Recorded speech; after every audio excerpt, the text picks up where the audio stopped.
Selamat pagi, siang, maupun malam yang nonton YouTube-nya Cek Wan hari ini. Nah, sekarang ini jengok pembesar kita.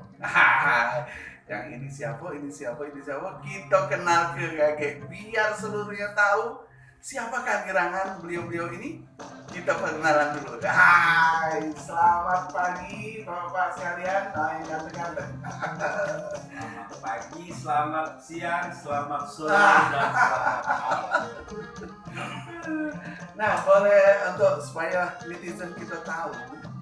Nah, minta tahu kenalan dulu ibaratnya biar tak kenal maka tak sayang, tak sayang maka tak cinta gitu. Jadi, duluan Pak O gitu dulu. Terima kasih buat Cek Wan yang meluangkan waktunya silaturahim bersama kita di sini. Kami hanya segelintir mewakili sahabat-sahabat kami, senior-senior kami, teman-teman kami yang ada di Sumatera Selatan. Mohon izin kami kedatangan tamu dan berbagi sedikit informasi tentang khasanah budaya yang ada di Sumatera Selatan, Palembang khususnya. Sebelumnya saya perkenalkan, saya adalah Surya Negara, kebetulan diamanahkan menjabat sebagai Ketua Palembang Pusaka Bahari. Alhamdulillah hadir juga bersama kami di sini adinda kami Raden Paku Alam. Beliau sebagai sekjen di Pusaka Bahari, dan sahabat kami di sebelah kanan kami ada saudara kami Raihan. Kalau di Paguyuban dipanggilnya Datuk karena beliau satu-satunya Paguyuban yang mendapat sertifikasi dari Melayu, dari Melaka, ya, sebagai kurator atau orang yang expert di dunia dosen haji. Baik, untuk hari ini kebetulan kami akan sedikit berbagi cerita tentang Palembang Sumatera Selatan melalui peninggalan-peninggalan yang ada dan yang dikoleksi oleh seluruh penggemar pusaka dosen haji yang ada di Sumatera Selatan, khususnya yang saat ini berada di Palembang. Mohon izin kami berbagi sedikit cerita bahwasanya adanya paguyuban ini karena antusias dan kecintaan daripada budayawan-budayawan pemerhati pendidikan sejarah untuk menjaga kelestarian dan menjaga budaya, sehingga kedepannya mudah-mudahan anak cucu kita juga masih bisa menikmati dan mengetahui begitu besarnya, begitu kayanya Sumatera Selatan ini, Palembang ini, dengan dibuktikan dengan peninggalan-peninggalan baik itu berupa pusaka ataupun berupa kitab ataupun mungkin ada beberapa cenderamata seperti kunci, piring ataupun pernak-pernik yang dulunya mempunyai nilai sejarah.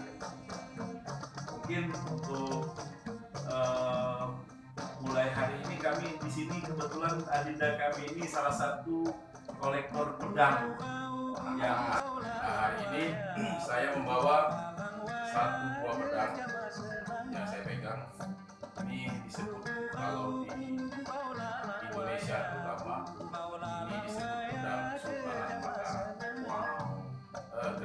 Pedang Sultanan ini jadi banyak terdapat di daerah Palembang, Pagar Alam, Linggau, Prabudi. Jadi eranya itu sekitar abad 17 sampai 18 akhir.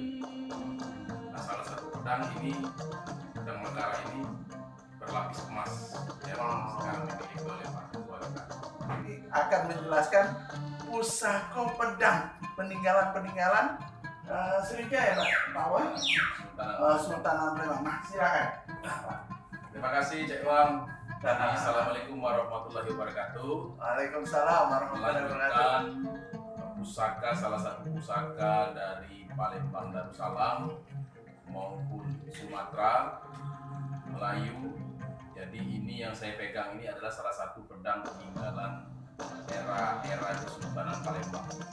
Jadi pedang Magara ini atau juga sering disebut gajah mungkur atau naga mungkur, pedang ini biasanya pada abad ke-17 era Kesultanan Palembang sampai ke abad 18 akhir. Pedang ini salah satu yang saya pegang ini adalah pedang Magara yang gagangnya berlapis emas serta swasa. Pedang ini panjang sekitar 70 cm. Jadi salah satu pusaka yang sekarang sangat langka, sangat jarang sekali dapat. Biasanya kalau pedang sudah berlapis emas, pemiliknya itu bukan orang biasa, ya Bang. Jadi pemiliknya ini rata-rata pejabat, bisa dari keluarga kesultanan, karena dahulu yang ada hiasan emas ini biasanya orang-orang keraton atau bangsawan lah. Jadi pedang Palembang ini sangat terkenal sampai ke luar negeri. Kalau orang pusaka pasti tahu namanya pedang Magara Sumatera. Jadi pedang ini juga banyak terdapat di daerah Pagar Alam, Linggau, Ramuli, Muarem, sekitarnya, mencakup suku Semar. Jadi dengan ukiran yang sangat detail, gagang terbuat dari tanduk. Jadi pedang ini termasuk pedang favorit kalau di pusaka. Jadi banyaknya peninggalan. Banyak Ini peninggalan. abad keberapa? Ini abad 17 Abad sampai 17, abad 16 akhir. Kalau yang cewek pegang Ini pedang itu Sikin Aceh. Sikin Aceh. Sikin Aceh ini tapi dapatnya ini di daerah Linggau, Rejang Lebong. Kemungkinan persahabatan antara era kesultanan. Jadi pedang Aceh ini mungkin ada yang dari Aceh ke Palembang ke Rejang Lebong atau sebaliknya. Jadi pedang Aceh ini juga sangat-sangat angka sekali pedang Sikin ini. Jadi ini juga ada bekas kinata emas dan sarungnya juga dilukis sarung original. Ini juga eranya sama sekitar abad 17-an. Bentuknya apa? Di pedang Palembang kita Kesultanan Palembang. Gajah Mungkur. Kesultanan Gajah Mungkur. Nah, Salah satu keunikan daripada pusaka-pusaka yang ada di Palembang adalah bilahnya yang beragam. Beragam, sangat Jadi beragam. kalau yang dipegang dari Pak Dinda dan Alam ini mempunyai bilah pamor seperti keris. Wow, batang besinya. Pasal besinya ini bermotif Menyebutnya pamor. dari mana pamor yang ada di keris. Juga ada, coba Dinda jelaskan peninggalan. Jadi, mungkin ada kaitan dengan kerajaan Utsmani. Ini salah satu juga tetap dengan gagang Mataram tapi berlapis perak. Berlapis perak, gagang tanduk. Tetapi yang unik di sini ini adalah pedang yang memiliki bilah besinya dari Utsmani.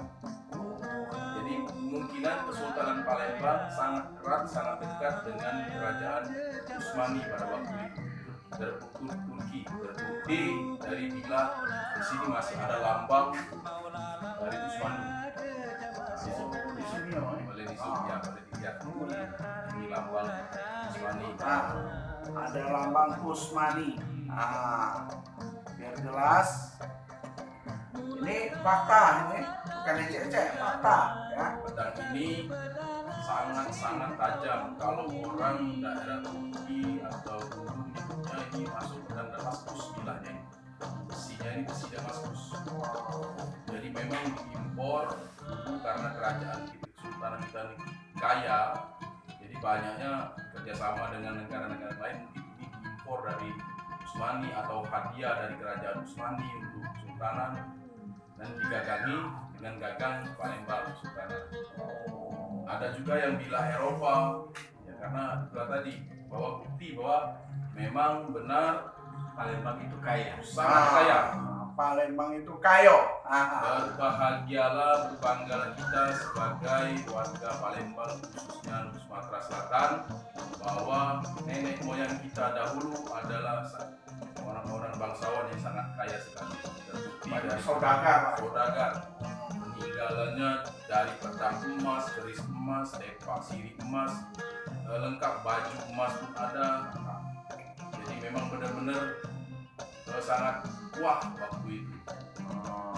Jadi dulu di Palembang ini memang kayo, ya peninggalan pusakonya banyak. Nah itu, ini sekarang Cekwan datang ini kan tempat ya Pak Wo kita memang pakar, ibaratnya mengetahui tentang pusako-pusako Sriwijaya. Nah, mungkin ada sedikit dari Pak Wo, bukan sedikit sih, ada peninggalan Pak Wo yang lain gitu Pak Wo. Mungkin sebagian besar teman-teman penggemar pusaka haji, baik itu keris, batik, pedang maupun tombak, mereka masing-masing mempunyai cerita yang melekat kepada nenek moyang mereka sendiri. Saya bercerita tentang pengalaman pribadi saya. Saya punya peninggalan dari nenek-nenek saya dahulu, namanya Sibor. Sibor ini bumbunya terbuat dari tanduk dan dikombinasi dengan gading. Bilangnya juga agak berwarna kehijau-hijauan dan mempunyai, kalau orang Palembang ini namanya ini apa? Lumbai ayam. Ada yang bilang kalau Jawa gerenem. Nah ini paman saya dahulu pernah jual, bergadai, kurang lebih hampir 3-4 tahun hilang. 3-4 tahun hilang, bahkan sudah melambang buana ke Jawa dan Bali. Benda ini di salah satu senior antik kita, tempat kita dulu paman saya menggadaikan ini, kebetulan saya sambung silaturahim, saya minta tolong dilecek kembali dan alhamdulillah ini bisa kembali lagi ke saya tanpa berubah sedikit pun. Masya Allah. Dan ada juga beberapa peninggalan dari keluarga besar kami, dan itu juga yang memotivasi kami untuk melestarikan.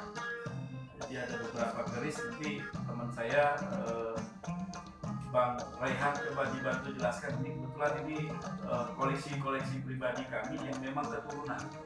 Jadi kami sengaja tampilkan hanya beberapa yang memang mempunyai cerita di keluarga besar kita.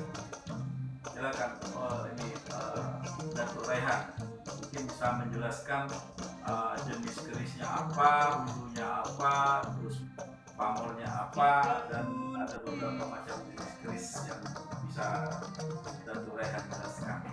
Dari Datuk kita, apa keris-keris apa, ya? Nah, kakek juga pengen nak tahu. Boleh Pak Woy, jadi kita nomor telepon Pak Woy di sini. Kita ini nih ada nomor telepon Pak Woy, ya. Kalau nak telepon Pak Woy, Sekjen, nomor telepon Datuk Raihan. Nah, nanti di sini ada berbagi informasi ataupun nanti ada senior kita seperti Kanjeng Pamulansi, kanda kami Fajar Setia. Beliau salah satu senior kita yang cukup mendalami bidang pesan haji. Oke, Datuk, silakan masalah keris ini Datuk. Assalamualaikum warahmatullahi wabarakatuh. Waalaikumsalam warahmatullahi wabarakatuh. Jadi berbicara masalah pusaka, jadi ini masuk dalam warga kategori pusaka. Ini didapatkan original. Jadi kalau asal cerita Nusantara. Jadi UNESCO pada tahun 2005 telah memproklamirkan bahwasanya keris merupakan bentuk buah tangan, kerajinan tangan, hak patentnya dari Indonesia. Dan berbicara masalah keris, jadi rujukannya itu dari zaman mulai dari Sriwijaya sampai ke akhir Kesultanan Palembang. Yang kami pegang ini merupakan namanya keris dari Kesultanan Palembang. Begitu cantik, begitu gagah. Jadi orang Nusantara ataupun luar negeri, Eropa, Malaysia, Brunei, Singapura paham kalau bentuk seperti ini merupakan khas budaya dari Sumatera bagian selatan, khususnya Palembang menjadi ibu kotanya. Jadi mulai dari belum masalah isi, kita berbicara masalah pakaian. Begitu indahnya. Ini terbuat dari gading dengan ukiran yang sangat-sangat indah. Sampai sekarang pun untuk ukiran bulu keris Palembang tak bisa dikopi. Jadi ini kita contoh terbuat dari gading gajah dengan motif ukiran yang sangat detail sampai sulit untuk dikopi sampai sekarang ini. Jadi ini perahu, sarung kalau bahasa Palembang, warangkar kalau istilah Jawa, khas kalau untuk umum pemakaian untuk keris Kesultanan Palembang dia kayu bukan sembarang kayu. Jadi ada dua jenis untuk sarung keris Palembang seperti ini, dia limar dan rembadu karena bunga ada. Jadi khasnya seperti ini. Banyak ditemukan keris Palembangan Kesultanan, dia cincin emas, ini cincin. Nah, ini bentuk cincin kalau bahasa kita karah, bahasa Palembangnya, karah. Jadi sebelum kita mencabut isinya, ini sudah khas, orang sudah paham bahwasanya ini hak patennya Palembang, Kesultanan Palembang. Kita cabut. Bismillahirrahmanirrahim. Nah. Wow. Keris atau bilah Palembang yang banyak didapatkan baik di museum yang ada di Belanda, banyak didapat keris-keris lurus. Bahan dia sangat pulen sekali, dibalut dengan pamor. Pamor ini tak sembarangan. Ini namanya batu ngedel. Jadi penempakannya, tempahnya si pembuat untuk keris Palembang tak main-main bahasanya. Memang spesial. Mulai dari bahan dia mulai dari pamor. Sedangkan isi luar aja pakaian lagi sempurna, apalagi isinya. Sekarang ini berbicara masalah keris. Anak muda sekarang ini namanya keris lurusnya apa ya? jalak dapurnya. Oh, jalan. Bagian-bagian kerisnya tolong dijelasin tuh. Biar kawan-kawan netizen, kawan-kawan YouTuber tahu itu bilah itu terdiri dari apa saja, terus coraknya itu apa namanya, sehingga mereka bisa mengerti. Bilah keris ini sebenarnya banyak di Kito Palembang ini banyak tidak paham masalah, banyak yang takut. Takutlah ular, takut ngapot, takut kualat. Nah makanya sekarang ini kita membangkitkan dia. Jadi agar supaya generasi kita ini anak muda, oke lah sekarang ini entah generasi ke bawah kita paham nggak ini keris Palembang. Jadi sekarang kita bicara masalah keris jalak, dapur jalak, banyak jenis keris Palembang mulai dari look 3 sampai look 27 berbentuk macam-macam. Ini ganja, ini pencetan, ini kalau ada gerenang terus ke bilah ujung. Ini namanya yang bercorak-corak, ini pamor, junjung derajat. Jadi pengertian dari junjung derajat, ini pamor, junjung derajat. Maknanya ini dipegang oleh orang yang punya kepemimpinan. Dia punya pemimpin, seorang pemimpin yang berjiwa besar. Itu makna dari keris jalak. Kalau ini bertambah lagi nanti saya bisa menjelaskan nomor tersebut tadi. Lebih panjang lagi. Jadi banyak sekali jenis-jenis keris Palembang. Ini yang lebih tua ini. Ini gagangnya nih culai. Jadi berbicara dengan keris satu ini lagi koleksi Pak Uwo lagi. Ini Hulu ini terbuat dari cula badak. Begitu indah, Jawa Tengah. namanya Jawa Demam. Hulunya dibalut dengan pakaian yang begitu indah, limar, kayu limar. Isinya sangat lain daripada yang lain. Saking tuanya, keris ini habis dimakan usia. Kalau besi biasa pasti sudah hancur, remuk. Estimasi usia perkiraan ini sejaman dengan akhir Majapahit. Ini masih banyak lagi kita bercerita masalah keris, tidak ada habisnya. Kami pun kalau lagi ngobrol masalah keris bisa dari pagi sampai ke malam lagi. Jadi begitu banyak bahan, jadi bukan berceritaku orang Hindu, tetap bercerita itu masalah keris. Jadi tak ada tamatnya, asik di sini. Jadi kami bercerita bukan masalah ada isinya wise, enggak ada. Jadi Seni. asli Seni budaya. ini merupakan seni betul-betul. Kalau kami pemain keris yang paham cinta ilmu budaya, melihat seperti ini pun bukan melihat apa-apanya, keindahan gaya pembuatan para yang ada. Jadi memang Ewan, dunia Tosan Aji ini kalau di Nusantara beragam sekali khasanah yang ada di dalamnya. Ada yang berkaitan dengan unsur-unsur mistis, ada yang berkaitan juga dengan unsur-unsur kejawen, macam-macam tergantung dari mana kita menyikapinya dan berpulang kepada akidah kita yang kita yakini. Namun dari sisi kami sebagai pecinta pelestari budaya Tosan Aji, kami tanpa mengindahkan daripada unsur-unsur atau kepercayaan ataupun adat istiadat yang mereka biasa lakukan, hanya kami meluruskan bahwasanya tiada satu tempat bermohon selain kepada Allah sebagai pencipta alam semesta. Banyak sekali yang kami luruskan karena memang beberapa kami kolektor itu dari orang-orang yang sedikit dan sangat meyakini akan adanya mistis di balik cerita Tosan Aji atau benda pusaka ini. Memang sebagian besar mereka bisa membuktikan, namun kembali lagi itu semua adalah daripada keyakinan dari kita masing-masing. Jadi memang dunia Tosan Aji, dunia keris, dunia pusaka ini identik dengan dunia mistis.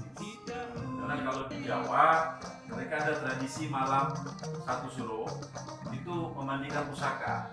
Nah, tapi kalau kami di sini yang lebih kami perhatikan adalah bagaimana menjaga agar pusaka itu tetap utuh. Jadi bagaimana merawatnya, membersihkan karatnya, sehingga kelestariannya terjaga ke depannya lebih apik, lebih rusak ya, tidak rusak. Wow, netizen, ini seru ini Cak Iwan nih serunya panjang ini nah pedang ini, nah nggak tahu umurnya lah berapa pedang terbukti belum ini udah seberapa di Timuan ini masih banyak lagi, ada tombak, ada lagi kunci segala macam. Nah kira-kira apa peninggalan yang Sriwijaya yang memang Ini salah satu bukti bahwasanya Sriwijaya itu kaya. Jadi ini Cewan bisa Cewan perlihatkan. Ini coba pinjam satu kita. Ya. Ini macam-macam manik-manik. Manik-manik ini sudah dibukukan oleh museum melalui carbon test dan analisa era. Ini berkisar antara abad keempat. Wow. Dan banyak sekali ditemukan di Palembang, Sumatera Selatan, khususnya di Sungai Musi dan sekitarnya. Jadi ada macam-macam. Yang saya pakai ini berwarna hijau, ini kuarsa, dan ini ada yang terbuat dari batu. Ini zaman Romawi, namanya ini karnelian. Dulu dibuat juga dari berbentuk cincin untuk stempel karena batunya waktu itu mudah dibentuk. Dan ini ada yang namanya Zibit, ancient bead. Kalau ini monochrome Zibit. Ini ancient bead juga, ini sangat diminati dan dicari oleh para pecinta budaya dari negeri Tionghoa. Nah, ini yang juga mempunyai nilai sejarah yang cukup tinggi karena ini kita lihat ada bermacam-macam motif, namanya ini A bead, ancient bead A, atau kalau orang sini lokal namanya mata dewa atau mata setan. Jadi ini salah satu era keislaman yang masih dipertahankan sejak zaman abad keempat, era kepercayaan. Karena ini dulu salah satu perlengkapan untuk semacam alat tukar juga, perhiasan juga, dan juga sebagai alat religi. Jadi bermacam-macam. Kebetulan nanti saya tunjukkan ada banyak sekali koleksi kita ini, dan ini mempunyai nilai sejarah dan sudah beberapa budayawan yang meneliti kenapa banyak sekali ditemukan di Sumatera Selatan. Ya mungkin dulunya karena Sriwijaya ini kota perdagangan, jadi banyak sekali eksportir dari India, dari Uni Emirat yang membawa ini sebagai alat diperdagangkan. Juga termasuk guci-guci. Tuh guci bro, ini banyak guci. Ini kalau kita lihat, ini ditemukan di Sungai Musi. Di Sungai Musi ini zamannya Song Dynasty. Song Dynasty.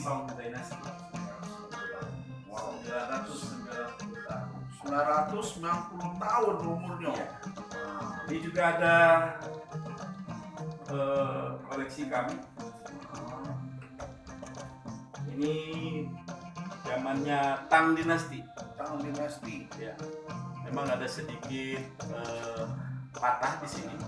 Namun ini cukup langka dan cukup diminati oleh para kolektor. Di sini ada Five Dynasty. Ya, ini Five Dynasty. Dinasti Five. Ya. Di Sungai Musi juga. Di Sungai Musi. Ini sudah lama sekali kita koleksi karena memang dari dulu kita berusaha untuk memahami material yang ada di sini bersama kawan-kawan yang berkecimpung di dunianya, dan juga sebagai ilmu pengetahuan kita, penyemangat kita untuk lebih dalam mengetahui tentang budaya, sejarah. Kenapa banyak sekali barang-barang berharga ini ada di Sungai Musi dan ada di Sumatera Selatan, khususnya era kerajaan. Nah itu kenapa banyak harta benda di Sungai Musi. Nah itu yang lebih mantap lagi ya. Jadi netizen ya, di Sungai Musi itu banyak sekali peninggalan. Nah apa sebab ada di Sungai Musi? Ya mungkin ya salah satu bisa dijelaskan oleh Pak Wo. Cek mana tahu cek mana yang ada ke WC mana tahu lah. Nah dulu negara kita adalah negara bahari. Itu kenapa Palembang pusaka bahari. Artinya bahari itu bisa berarti lama, bisa berarti kepulauan atau perairan. Dan dulu Sumatera Selatan ini memang pusat perdagangannya di sepanjang jajaran pantaran Sungai Musi. Jadi pasar-pasar, benteng-benteng yang ada di Sungai Musi itu menandakan bahwasanya populasi masyarakat di zaman itu adalah di sepanjang bantaran Sungai Musi. Karena memang transportasi yang paling efisien waktu itu adalah kapal laut. Ya termasuk sejarah-sejarah yang Pulau Iya. Kemarau segala macam. Dan satu lagi koleksi kami yang unik. Nah ini Koleksi kami yang unik ini adalah kitab tua. agak tua. Ingat tulisannya, wow. Ini kitab tua ini merupakan kitab yang diakui oleh semua suku karena abjadnya kalau di Hulu namanya Kaganga, kalau di Pasemah namanya Kagange. Hanya tinggal pengletakan dan pengaturan suku kata sehingga penulisannya ada yang menggunakan e, ada yang menggunakan a. Dan bahannya ini sudah dibilang sekarang mungkin sudah kita tidak temui lagi. Dari kulit ini Pak Oe? Iya. Saya dari kulit ini. Tintanya juga kelihatan tinta lama. Hurufnya seperti huruf paku, huruf Sanskerta, tapi ini huruf Kagana. Nah, itu kan kitab itu ya. Pakai huruf Kagana. Ada orang lagi Pak Oe. Wih, sekian banyak di sini cewan bingung. Kita lihat ke belakang, ada koleksi kita yang cukup langka. Mari ya Pak. Oke, tunggu sebentar, kita selik di belakang.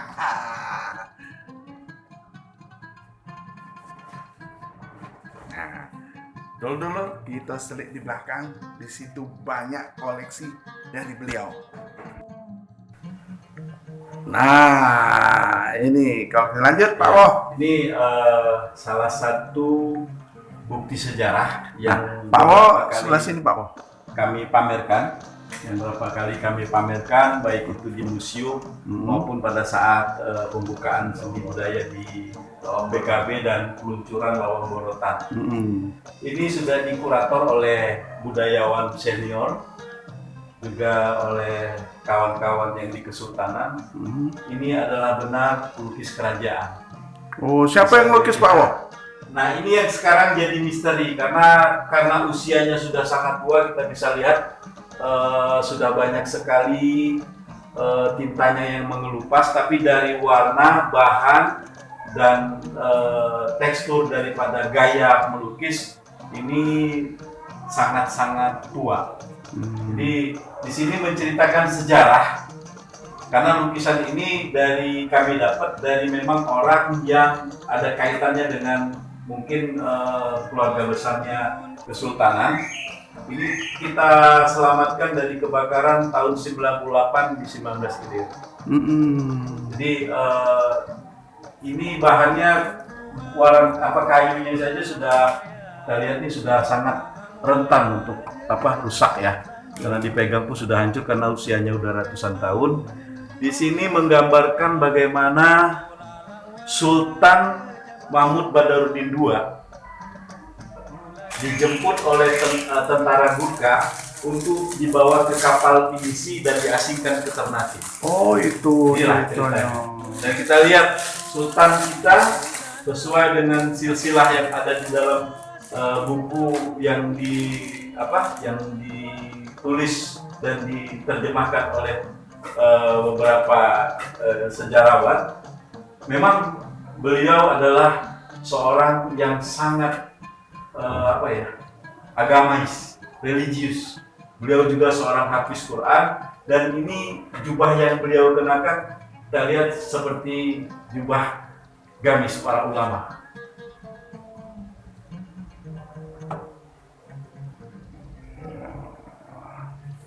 Nah, kalau ini adalah macam-macam peninggalan, ada yang dari Kuningan, Perunggu, ada juga ini yang dari emas, berlapis emas. Berlapis emas. Ada Pak Sirinya, Pak Siri yang berlapis emas. Nah, kalau kita lihat kebetulan di sini juga ada beberapa barang-barang peninggalan. Ini era dinasti Tang. Ini dulu bedaknya putri raja. Ini juga kalau di kawan-kawan kolektor antik ini namanya tempat bedak. Kita lihat ukiran-ukiran di sini sangat indah. Semua rata-rata bermotif bunga kehidupan. Dan ini yang agak unik, ini bermotif naga, kileng. Ukirannya timbul. Ini juga dari dinasti Tang. Cuman glasirnya sudah habis ini. Banyak sekali kita temukan barang-barang seperti ini sudah hancur. Ini Five Dynasty. Ini Song. Song dinasti. Ini cawan ini. Cawan zaman dahulu. Kalau ini namanya buli-buli. Ada yang motifnya primitif. Dinamakan primitif karena coraknya juga dilukis menggunakan material tinta primitif. Dan sama, ini juga zaman dinasti Tang. Ini Song, ini cawan juga. Namanya ada yang zamannya Ming, zamannya Ming. Ini zamannya Ming. Kita bisa membedakan dari bahan materialnya. Nah, ada yang dari tanah merah, ada yang dari tanah seperti tanah liat yang hitam, ada yang juga yang memang sudah bercampur kapur. Ini zamannya Tang. Wow, banyaknya itu. Nah itu caknya di depan itu ada tombak-tombak Pak Wo. Ada. Nah, ada tombaknya. Kita ikuti terus Pak Wo kemana nih? Dulur netizen, jangan lupa subscribe-nya, like ya. Nah ini lihat tombak-tombaknya. Aslinya tombak itu tuh seperti ini. Ini masih utuh. Nah, sini Pak Wo, Cahyo. Tombak Palembang itu material gagangnya ini kuat. Walaupun kecil dia kuat. Ini rata-rata terbuat dari kayu jerutung atau kayu unglen. Oh. Dan Harum bilanya sama juga berpamor. Kalau kita lihat ada motif dan corak. Ada yang sudah kami bersihkan.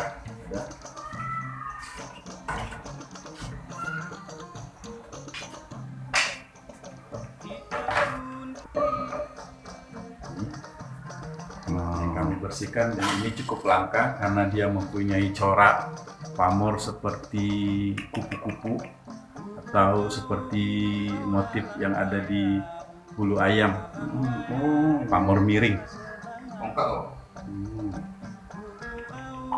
Ini langka. Oh, ini masih sarang. Tuh, yang itu tongkat yang ada di Datuk, coba jelaskan itu. Datuknya tongkat Datuk. Ini merupakan tongkat seorang pembesar pada zaman dulu. Wallahu a'lam, mungkin di zaman bawah kesultanan. Unik dia terbuat dari kayu pilihan ujung dan atas. Ini motif. Jadi senjata rahasia seperti ini bisa digunakan dalam keadaan terdesak. Jadi di dalamnya ini ada sebuah bilah terbuat dari besi tosan aji juga. Jadi ini ada pengaruh, kalau menurut saya ini namanya pedang Jenawi. Jadi pedang Jenawi ini asal dari Kesultanan Banjarmasin. Mungkin ada pengaruh apa, ada hubungan kekerabatan apa, tapi tetaplah ini merupakan tongkat seorang pembesar pada zaman dahulu. Jadi kemana berjalan kan nggak takut berjalan. Jadi padahal dalam keadaan terdesak bisa digunakan untuk membela diri, bukan untuk membunuh. Nah, mungkin itu bisa dijelaskan. Apalagi ya? Ini Pak Alam nih. Chris nih belum selesai nih Pak Alam. Banyak nih. Jadi kita tadi sudah dijelaskan detail bahwasanya pedang kita pusaka di Palembang, Sumatera Selatan, khusus era Kesultanan Palembang, sangat banyak sekali dan sangat-sangat istimewa. Dilihat dari ukir, dilihat dari besi, maupun dilihat dari ornamen-ornamen hiasan, perak, emas, wasa. Jadi memang dahulu orang Palembang ini seninya tinggi. Jadi dia saking tingginya, bayangkan jadi emas ini dipadu dengan suasa. Jadi ini emas dan ini suasa. Nah, ukiran juga di tanduknya ini sangat detail sekali. Ini makara ini hewan mitos laut, seperti naga seperti itu. Jadi ini tadi sudah jelaskan bilah Palembang, ya, seperti bilah keris, tebal, pamor, berpamor panjang kurang lebih sekitar 70 cm, memang sangat berwibawa sekali. kemungkinan pedang ini dimiliki oleh bangsawan mungkin pada saat itu atau keluarga kerajaan. Jadi ini juga tadi dijelaskan pedang Makara ini ada yang dari besinya dari luar, yaitu dari Turki Utsmani. Terlihat dari lambang yang ada di besi dan struktur besinya juga berbeda, bukan seperti besi yang kita dari lokal. Jadi ini ada lambang Utsmani. Nah, jadi kalau orang luar tahu pasti ini lambang Turki Utsmani. Nah, besinya juga ini besi Damaskus, sangat-sangat tajam. Waktu dulu Damaskus ini salah satu pembuat senjata yang terkenal ya, pedang khusus di Damaskus. Ini kira-kira bahannya hampir dengan samurai, dak? Beda. Beda ya? Ya beda. Kalau ini lipatan besinya mungkin kalau di uji karbon mungkin berbeda dengan samurai. Samurai itu sebenarnya nama pasukan. Kalau nama senjatanya bukan samurai, katana. Katana. Ya. Oh. Kita sebut-sebut samurai, semua nama pasukan. Kalau nama pedangnya itu katana. Katana ya. Jadi ini sangat langka sekarang, sudah banyak habis karena peminatnya juga banyak dari luar negeri. Tapi kita yang masih ada ini kita selamatkan, kita simpan untuk kita berikan kepada anak cucu kita nanti. Kita tahu bahwasanya nenek moyang kita itu adalah orang yang sangat kaya, bangsawan yang sangat kaya. Jadi anak cucu harus tahu peninggalan sejarah. Saya cukup. Terima kasih banyak Cek Wang sudah mampir. Semoga anak-anak muda, generasi muda mencintai budaya, terutama daerah Palembang, Sumatera dan sekitarnya. Oke, terima kasih Cik Alam. Nah ini bridgingnya dari Pak Wo nih, kira-kira Pak Wo ada motivasi untuk netizen kita? Kalau kami mengharap begini aja, jadi dari Bang Alam masalah pedang, kami dari masalah keris dari pusaka. Jadi kita bangga dengan namanya budaya kita. Jadi jangan sampai budaya kita selama ini hilang dalam sekejap diadministrasi oleh bangsa lain atau daerah lain. Jadi pusaka tetap pusaka Palembang, tak ada pusaka lain selain Palembang. Silakan Pak. Ya, harapan kami kepada generasi muda, terutama harapan kami kepada pemerintah dan pihak-pihak terkait, mari kita lestarikan budaya kita. Banyak sekali hasanah budaya kita yang menceritakan bagaimana dahulunya jayanya negeri kita, yang menggambarkan betapa subur dan makmurnya negeri kita, dan ini wajib kita jaga dan wajib kita lestarikan.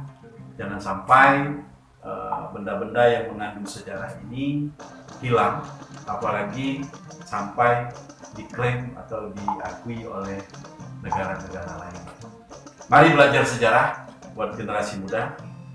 Mari kita bersama-sama menggali sejarah, dan mari bersama-sama kita melestarikan sejarah. Mungkin itu dari kami. Terima kasih. Oke, netizen seluruhnya Palembang hangat. Nah, Datuk kesini lagi, Datuk. Tak bisa lihat, Datuk. Untuk mengetahui dan pengen informasi selanjutnya, boleh. Ini ada nomor Pak Wo kita di sini, ya. Mungkin siapa nak hubungi silahkan. Cik Wan sangat senang apabila seluruh orang Palembang tahu bahwa pusaka di Palembang ini banyak, ya. Hartonya banyak. Yang jelas ibarat dari Cik Alam tadi, banyaklah ibaratnya pejabat dulu di Palembang ini, wong kaya, bangsawan, Alim, para ulama, para habaib. alim, para ulama, habaib, semuanya banyak di Palembang. Nah, jadi justru itu kita orang Palembang ini apa ibaratnya? Bukan ibaratnya ecek-ecek, bukan uang yang negatif, uang ado, uang berado gitu. Contohnya kalau lebaran, kue mak subah, Kue lengkap kalau Lagi anteng-anteng. Anteng-antengan belum lagi kira songket berapa? Dulu nampannya. Nah, waktu itu nampak harus aduh. Nah itu nando ke zaman kerajaan dulu memang benar-benar mengadu kamu. Nah itu. Oke, terima kasih Pak O. Dulu. Apa nama ibaratnya kelompok Pak O? Palembang Pusaka Bahari. Palembang Pusaka Bahari. Nah, ingat Palembang Pusaka Bahari. Jangan lupa, selesaikan nonton ini, jadi tahu. Dan untuk selanjutnya boleh ditelepon Pak O gitu. Di mana tinggal Pak O? Yang jelas di Ulu nih Pak O nih. Nah ya, dulu Pak O. Nah canggih deh Pak. Nah, kan nak nanya Cik Wan dulu. Nah, iya Cik Wan cuma ngonten ke Pak O. Nah, alhamdulillah Allah tadi memberi berkah. Cik Wan bisa ketemu Pak O, Pak Alam, Pak Datuk kita. Nah, ada lagi Pak Ustadz kita tadi. Pak Ustadz lagi ada gawe. Jadi tidak sempat ketemu. Kemarin lagi tunggu sama Cik Wan. Ustadz Safri kita. Nah, jadi itu sekali Dan nanti kita lanjutkan, akan kita bawa ke keluarga besar kita. Nah, Saya akan perkenalkan lebih dalam senior-senior kita, kolektor-kolektor kita yang mempunyai beragam macam-macam pusaka yang sangat luar biasa. Ratusan pusaka. ratusan pusaka, mungkin ribuan lagi jadi. Yang kolektornya sudah dimiliki oleh museum-museum dunia, museum Belanda, museum Cina, museum Singapura. Itu banyak sekali kolektor-kolektornya mempunyai material yang sama. Wow, Masya Allah. Cik Wan bingung hari ini nak ngomong apa yo. Sempit juga lah kamera Cik Wan tadi. Kali tidak izin dulu sama Allah ya. Minta buka nah, baca gitu. Ternyata ini. Oke, ada tambahan lagi kira-kira Pak Om? Cukup. Oke, cukup. Jadi namanya Palembang Pusaka Bahari. Pusaka Bahari. Palembang Pusaka Bahari. Judulnya Palembang Pusaka Bahari dan ini mau lagi mendetil ya. Jangan lupa Cik Wan. Nah, subscribe, like. Yang sudah subscribe jangan subscribe lagi, hilang subscribe-nya. Di like aja, tonton, di share ke. Jadi tahu bangga kita harus jadi orang Palembang, ya. Oke, terima kasih kalau semuanya. Terima kasih juga netizen yang sudah bantu subscribe dan like seluruhnya untuk Cik Wan. Alhamdulillah, mudah-mudahan YouTube Cik Wan terbantu oleh teman-teman tuh lah ya. Ya Cik Wan juga pingin ibaratnya sama-sama menasuk ya. Lemak sama pengasuh lemak gesoknya kan. Oke, terima kasih. Cik Wan tutup ya, Pak O. Terima kasih semuanya. Wassalamualaikum warahmatullahi wabarakatuh. Waalaikumsalam. Salam budaya.